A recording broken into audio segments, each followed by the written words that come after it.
The allowance when I was a little boy was a nickel a week, but I liked the idea of having a little more than a nickel a week to work with, and I went into business very early. I started selling Coca-Cola door to door. I sold gum door to door, or sold Saturday Evening Post, Liberty Magazine, Ladies Home Journal, you name it.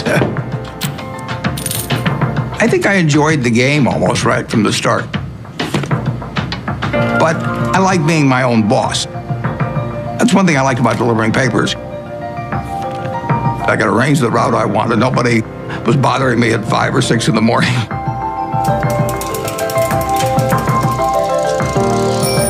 I was delivering 500 papers a day, and I made a penny a paper, but in terms of compounding, that penny turned into something else.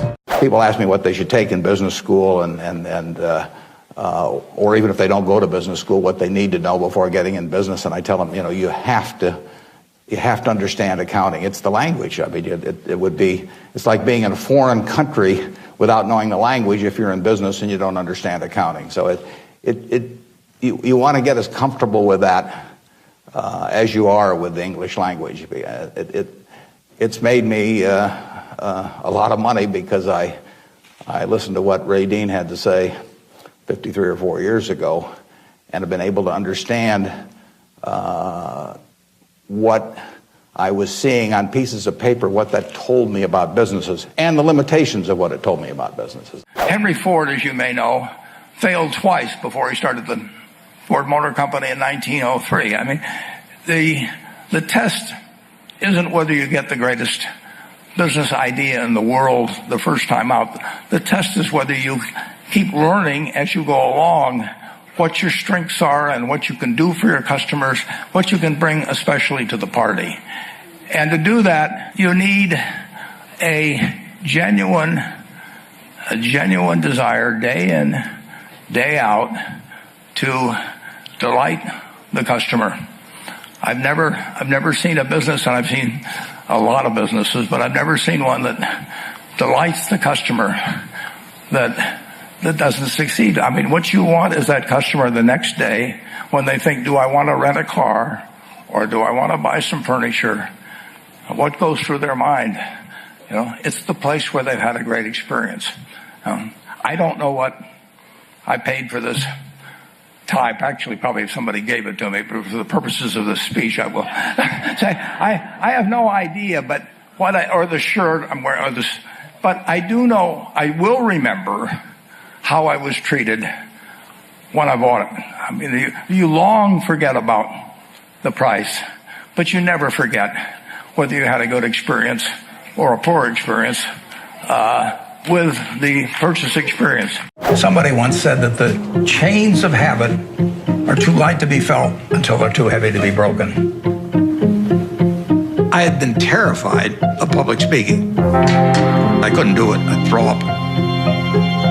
And I knew if I didn't cure it then, I'd never cure it. And so I saw an ad in the paper for the Dale Carnegie course, which worked on developing your ability to speak in public. And I went down there. Be sincere. A good smile has the same effect as a puppy's tail. When a puppy wags... They made us do all these crazy things to get out of ourselves, and so we stood on tables and did all kinds of things.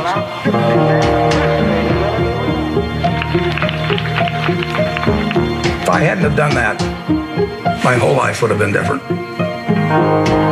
So in my office, you will not see the degree I got from the University of Nebraska. You'll not see the master's degree I got from Columbia University, but you'll see the little award certificate I got from the Dale Carnegie course. I'm 72. I'm getting Social Security now, so I should be in Florida, pushing shuffleboard around or something of the sort. But I do what I can do, anything in the world I want to do. But what I want to do is run Berkshire Hathaway. Now, why do I want to run it that way? I get to paint my own painting. I go down there every day, and I feel like Michelangelo. They're working on the Sistine Chapel or something. Nobody else may think it's a great painting, but I get to paint my own painting. I do not have people second guessing me. I do not have people saying, why don't you use a little more red paint than blue paint? Why don't you paint a seascape instead of a landscape?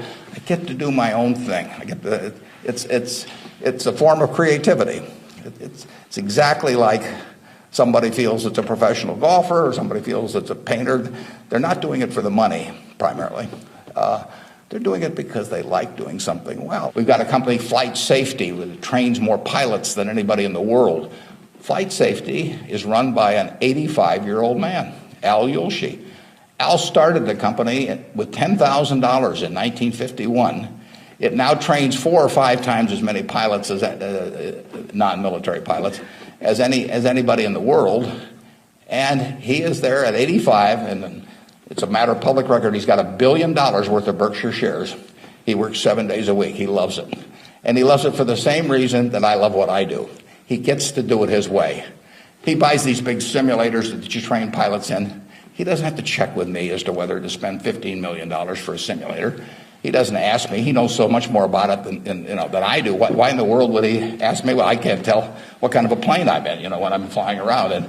And Al is spending $200 million a year on simulators, spending Berkshire Hathaway money, and he never checks with Omaha. He's never had to come to Omaha for any kind of meetings. He runs his own business, and that's what he loves in life. And I let him do it. I mean, that's my contribution to it, is really turning loose his energies. And, they were properly directed before we bought the company 7 or 8 years ago. Why should I think that, he couldn't keep running it after that? And like I say, at 85, he's still running it. And that feeling of ownership is really extraordinary, and it's so much better. I mean, it's the way I like to work, and it's the way, Susan Jock likes to work. It's the way Al Yulshi likes to work. I don't need to be in Washington to figure out what the Washington Post newspaper is worth, and I don't need to be in New York to figure out what some other company is worth. It's an intellectual process, and the less static there is in that intellectual process, really the better off you are. What is the intellectual process? The intellectual process is defining your area of competence in valuing businesses, and then within that area of competence, finding whatever sells at the cheapest price in relation to value. And there are all kinds of things I'm not competent to value, but there are a few that I am competent to value. Have you ever bought a technology company? No, I really haven't. In 30 years of investing, not one? I haven't understood any of them. So you haven't ever owned, for example, IBM? Never owned IBM. Marvelous company. I mean, a sensational company, but I haven't owned IBM. And so here is this technological revolution going on, and you're not going to be a participant. Gone right past me. Is that all right with you? It's okay with me. I don't have to make money in every game. I mean, I don't know what cocoa beans are going to do. There are all kinds of things I don't know about, and that may be too bad. But why should I know all about them? I haven't worked that hard on them. In the securities business, you literally every day have thousands of the major American corporations offered to you at a price that changes daily. And you don't have to make any decisions. You have to make, nothing is forced upon you. So there are no called strikes in the business. The pitcher just stands there and throws balls at you. And if you're playing real baseball and it's between the knees and the shoulders, you either swing or you got a strike called on you. If you get too many called on you, you're out. In the securities business, you sit there and they throw U.S. Steel at 25 and they throw General Motors at 68, and you don't have to swing at any of them. They may be wonderful pitches to swing at, but if you don't know enough, you don't have to swing. And you can sit there and watch thousands of pitches, and finally you get one right there where you want it, something that you understand, and then you swing. And so you might not swing for 6 months. You might not swing for 2 years. I like to read more than most kids. I really like to read a lot.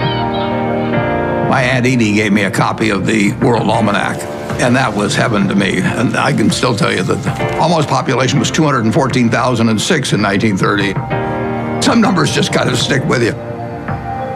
And very early, probably when I was 7 or so, I took this book out of the Benson Library called 1,000 Ways to Make $1,000. And one of the ways in this book was having penny weighing machines. And I sat and calculated how much it would cost to buy the first weighing machine and then how long it would take for the profit for that one to buy another one. And I would sit there and create these compound interest tables to figure out how long it would take me to have a weighing machine for every person in the world. The first books I read on investment were actually in my dad's office. Pretty soon I read all the books in the office and read some of them more than once. A few years ago, I went to Amazon, and sure enough, they had this manual there. So while reliving my youth, other guys were going to Amazon probably and buying old Playboys or something, but I bought old Moody's manuals instead. And when I got out of school, I started selling stocks. I was 20 years old at the time and looked about 16 and acted about 12. So I was not the most impressive salesperson anybody ever met. But what I would do was I went through page by page looking for possibly undervalued stocks. Leadership at Berkshire really consists of taking a bunch of people who, in a baseball analogy, would be 400 hitters and just handing them the bat and just telling them to get up their plate and take a big swing. There's very little to it beyond that. One thing I do is I send them a letter. The only thing I tell them, and this letter, which went out January 20th, 2003, it says it's been 2.5 years since my last memo. Now, how many big companies do you have, the managers out there, been 2.5 years since they've heard from the home office? It's been 2.5 years since my last memo. Here are a couple things to keep in mind. And number one, and this is number one every time, this doesn't change. It won't change 2 years from now or 4 years from now or 6 years from now. Number one, we can afford to lose money, even a lot of money. We cannot afford to lose reputation, even a shred of reputation. Let's be sure that everything we do in business can be reported on the front page of a national newspaper in an article written by an unfriendly but intelligent reporter. In many areas, including acquisitions, Berkshire's results have benefited from its reputation, and we don't want to do anything that in any way can tarnish it. Last year, Berkshire was ranked by Fortune as the 4th most admired company in the world. This year, we were 3rd in the United States. They just published it. It took us 37 years to get there, but we could lose it in 37 minutes. And that's the message. I mean, we can lose money. It does, nicer to make money, but we'll figure out ways to make money. But we can't lose a shred of reputation because you don't get it back. And you can. I said 37 minutes, but you can lose it a lot faster than that. You can lose it in 5 minutes. If you look around you at the people you admire, they have certain qualities. I mean, you've got friends. Why do you like them? Generally, they have an upbeat attitude on life. Generally, they are generous people. They're humorous people. They're people that do more than their share. They're people that are thinking about something nice they can do for you. And all of those qualities attract you. And none of those are innate at birth. I mean, you can acquire those. And then there's other people that turn you off, and they have habits. They take credit for things they didn't do. They don't show up on time, whatever it may be. They're a little dishonest about things. And if you're looking at your life at a young age like you are, and you can choose what kind of a person you can be, why not be the person you admire rather than the person you can't stand? It's so simple. So just write down the qualities you like. Take your 5 best friends. Why do you like them? And just write down those qualities. And you will find there's no quality there that you can't have yourself. And similarly with the 5 people you can't stand to be around, put those things down that turn you off about those people. And if they turn you off about them, why should you possess them? It's so simple. It's not like something complicated that you think you should be learning with an advanced degree in school. It's not as complicated as investing in the stock market. No, but it's enormously important to have people work with you in life. Right. They're going to work with you in life if they like you. And they may occasionally, I mean, if you're in the Army or something, you may work for somebody that you don't like. But by and large, you're going to get the best out of people if they feel good about you. And it's just so easy, but you've got to develop the habits early, because you can't say I'm going to suddenly become a terribly attractive person when I'm 60. It just doesn't work that way. So pick up the right habits now. And I will guarantee you, if you actually just write down those qualities and think about it, you will find you can have every one of the attractive qualities, get rid of the ones that are negative, and your life will be different. I've made a lot of mistakes. Biggest mistake, well, not the biggest, necessarily the biggest, but buying Berkshire Hathaway itself was a mistake, because Berkshire was a lousy textile business, and I bought it very cheap. I'd been taught by Ben Graham to buy things on a quantitative basis. Look around for things that are cheap. And that I was taught that, we'll say in 1949 or 50. It made a big impression on me. So I went around looking for what I call used cigar butts of stocks. And the cigar butt approach to buying stocks is that you walk down the street and you're looking around for cigar butts, and you find this on the street, this terrible looking, soggy, ugly looking cigar, one puff left in it. But you pick it up and you get your one puff. disgusting, you throw it away, but it's free. I mean, it's cheap. And then you look around for another soggy, one puff cigarette. Well, that's what I did for years. It's a mistake.